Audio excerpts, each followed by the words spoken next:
Hi, this is Claire Pratia, and welcome to another Hero Arts video. In this video, I'm going to be showing how you can use a stamp set that has a bunch of small images and use it to make a background and how to get some different looks using it as a background stamp. So this is the newly released Origami Happy Holiday stamp set, and I just thought it was really cool how versatile the stamp set is.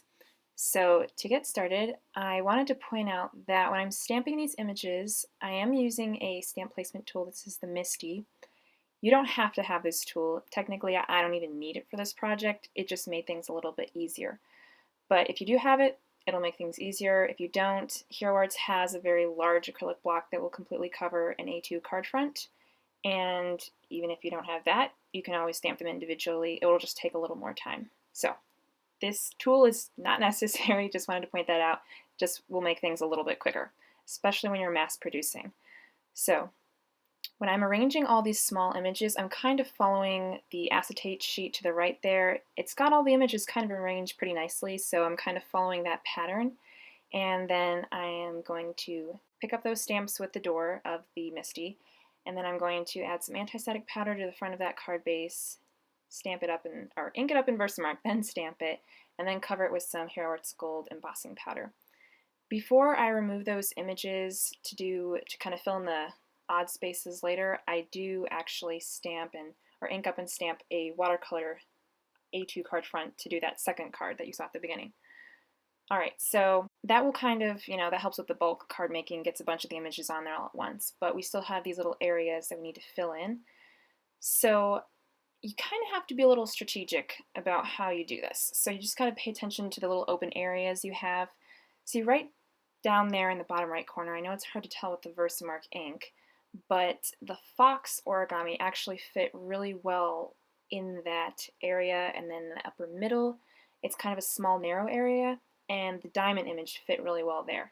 So for me, what I do is I kind of get the smaller spaces first, see what I can fit in there, and then when I have the larger spaces, like in the upper left-hand corner, there's still gonna be some extra room, but I kind of try to, I don't know, I use a little bit of strategy to make sure I can fit in everything and not leave any awkward gaps. Okay, so I die cut some black cardstock using the Circle Infinity dies, and I'm stamping a sentiment from Holiday Greetings. It's a stamp set from last year, and heat embossing that in some gold embossing powder. Alright, so I had mentioned that before I took off all those images off my MISTI, I actually stamped it on some watercolor cardstock. I heat embossed that in white, and now I'm going to go in and color some distress inks. When I first saw the stamp set, it made me think of stained glass, so that's kind of what I was trying to go for with the distress inks here. So what I'm using to color in these images is actually a waterbrush pen. It has water in the barrel, so when I'm picking up my distress inks and then I'm coloring them in, I don't need to dip the tip of my brush into any water because the water will flow through the tip. So I'm using all these fancy tools for these cards, but they're not necessary. You can just use a paintbrush for this. I just use this water pen brush just because I'm lazy and it's quicker for me. So I actually was also really lazy about cross-contaminating the colors. I wasn't really making sure that I had cleaned off the brush before I went to another color. But when that happened, my green was looking a little more brown. What I would do is just add some more water to the image, just straight up water, and then add a paper towel on top, and that will pick up a lot of the color. And then I can go back in and with a clean brush tip and add some clean green or clean blue, whatever it was. Also, if I liked the shade of a color but it was too dark, what I did was I colored it in and I had a little water on there still, and then I just touched my paper towel to it, and that picked up the water as well as some of the colors, so I got a lighter color there. For this card, we are using a sentiment from the same stamp set, and I just heat embossed that in white. So our backgrounds are pretty much finished. For this one, I wanted to add just a little bit of extra texture, so I sprayed some gold shimmer mist on it, and I accidentally added too much, so I just used my handy dandy paper towel and picked up some of that extra ink.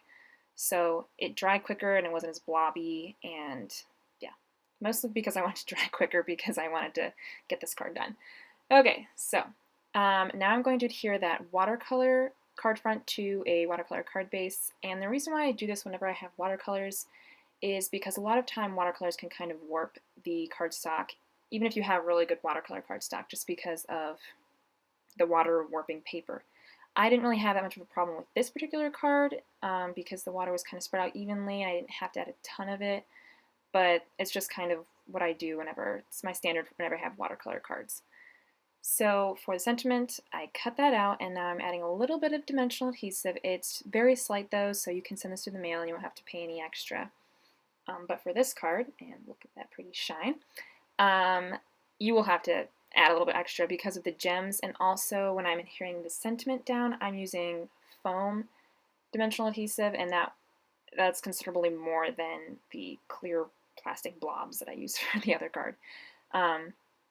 So the foam that I use for this is really nice. It already has adhesive on one side, so I only need to cut it out using the Circle Infinity dies, and then add adhesive to one side, adhere it to the back of my die cut cardstock, and then remove the backing, and I already have adhesive on that side. So it's really handy when you have more intricate die cuts.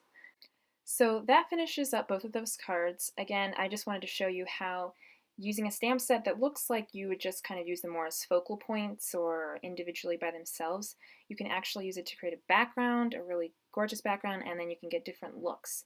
So we have the watercolored background, and we also have the background that's just stamped and simply heat embossed in gold. But you can also blend and ink background. There's a lot of different possibilities just background-wise, but you can also use the stamp set as focal points. So that's what I thought was really cool about this stamp set.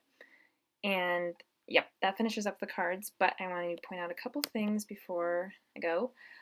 First is that Hero Arts is having a holiday card making challenge, and there's going to be more details on the blog, but the gist of it is through November 15th, so a little over 2 weeks, you can just make a holiday card, enter it in using at least a Hero Arts stamp, die, stencil, or digital image, and you will be entered to win some pretty nice prizes. So it's one of the best contests of the year because you know you need to make holiday cards anyway, and this way you can at least get entered in a prize. So that's the challenge, and then for supplies, they will be listed on the description for this YouTube video and also on the Hero Arts blog. If you have any questions or comments, probably that I talk too fast, then just let me know and I'll do better next time. So again, any questions or comments, you can leave them on the blog or the YouTube video. Supplies and instructions will be listed on the blog. All right, thank you so much for watching and have a great day. God bless. Bye.